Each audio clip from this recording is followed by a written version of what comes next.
What's up guys, it's Bucky. Welcome to your 17th Java tutorial. In this tutorial I'm going to be teaching you guys about something called a constructor. Now what a constructor does is it allows you to initialize variables as soon as you create an object.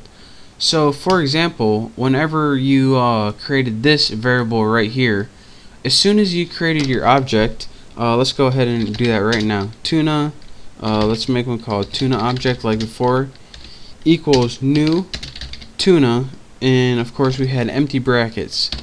As soon as we did that and tried to use our object, such as tuna object saying, and what we would do if we ran this, it said your first girlfriend is null, and this would be because whenever we try to use girl name, it didn't have a value yet. Well, what a constructor allows you to do is give this variable a value as soon as you create your object. So let me show you guys how to make a constructor, and then I'll talk you guys through it one more time exactly what it does. Now, how you make a constructor is pretty much exactly how you make a method. The only difference is the method's name has to be the exact same thing as the class name. So let's go ahead and write public tuna, and as you can see, since we're working in a class called tuna, a constructor method has to also be called tuna. So let's go ahead, and what I want this to do is assign a value to this string variable girl name. So let's go ahead and write string name, of course, and I'm going to have this do the exact same thing as this set name did. So girl name equals name. The only difference is, instead of having to call the set name method, we can just do it all as soon as we create our object. So let's go ahead, and now we have a constructor object that we're gonna, well, let me just show you guys what it does. So instead of before, whenever we use empty parameters right here, we can use those parameters to pass an argument such as Kelsey. Now let's go ahead and run this, and it says your first girlfriend was Kelsey. So that is really a simple way of how you can use a constructor. Let me talk you guys through this one more time, and then I'll show you guys another neat little trick. And if you want to initialize a variable as soon as you create your object, such as this, all you have to do is create a method and name it the exact same thing as your class, and all you have to do is put whatever you want to initialize in here, and then whenever you create your object, instead of leaving those parameters empty, just put your argument in there, and that'll go to your constructor and initialize all those variables for you. So if you're saying, alright, why is building a constructor even remotely useful? Why couldn't I just leave those empty like before and use this little method right here later on?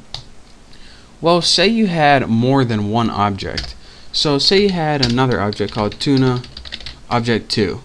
And another thing I want to point out, I don't know if I told you guys this before, but every time you have an object, it has its own set of variables.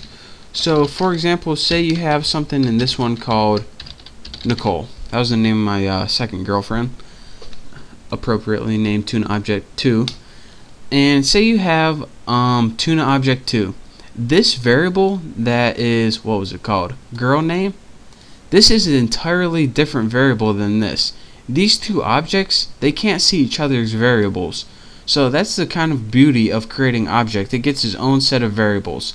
So now this object can have output saying, and now you can also have a saying for tuna object 2, not 21, saying, and let's see what this one does right here. It says your first girlfriend was Kelsey, your first girlfriend was Nicole. So let me give you guys a rundown one last time. The first thing you did is create a constructor, and again you did that by naming a method the exact same thing as a class. What this constructor allowed you to do is allowed you, as soon as you created an object, and we created two of them right here, it took that value and passed it into girl name. And from there you can just use a girl name anytime you want to use that object. So it used girl name, which was Kelsey, in tuna object, and girl name, which was Nicole, into an object 2, and passed it into the method saying for both. So again, that's not as important as how to create an object, or excuse me, a constructor. And again, one last time, what a constructor does is it allows you to initialize variables as soon as an object is created. So that's your real quick tutorial on how to use a constructor and what it does, and we'll be coming across that later on, and it'll be get easier and easier as I'll show you guys how to use it in a more useful application. But for now, I just wanted to show you guys the basics. So thank you guys for watching. Make sure to subscribe to my channel. Make sure to check out all my contests, and I guess I'll see you next tutorial.